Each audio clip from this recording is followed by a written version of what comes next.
Something slightly different on the channel today is the set number 75531, a buildable character of the Stormtrooper Commander, and this set was all the way back from 2017 and isn't a set that I got at the time, but I was gifted at Christmas by a lady who is aware that I like to sort of get my hands on retired Lego sets if I can at a good price. And as a gift, of course, this was a set that was completely free and not one that I actually picked up at the time, and I wasn't a huge fan of the buildable characters when they first came out. They certainly resembled in a lot of ways to me the Bionicle builds of the early 2000s, of which myself and my brother had I think all of them when the first two original series came out. A lot of Technic pieces and just sort of fiddly bits that I'm not too interested in. However, I did think I would give this a build rather than sitting on it to potentially sell. The box was pretty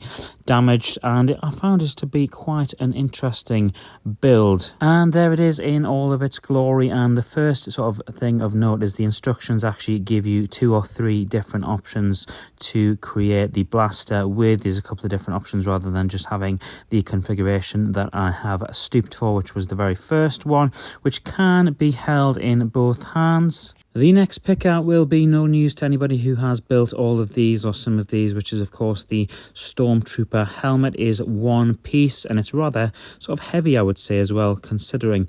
You've also got the chest plate there, which is made up of actual Lego on top of the cloth plastic commando piece that goes over the shoulder. I will say, however, that the pieces were remarkably white considering they've been in the box for about 7 or so years. For me, all of the sort of leg pieces and particularly those 2 feet pieces that you saw before definitely resemble those old school Bionicle feet pieces. And I'm not a huge fan of the fact that you can see all of the Technic pins sort of sticking out of the blaster. You've got a certain amount that needs to be in there in terms of keeping the blaster piece together, but the grey one that you can't see there does just stick out. You've also got one of the blaster bolts as well, just sticking out of the other side, which I'm not a huge fan of. I don't find it very tidy. And to be honest, I'm left sort of no different to how I was at the beginning of the build. I would still quite like to grab hold, as I'm sure most people would, of that buildable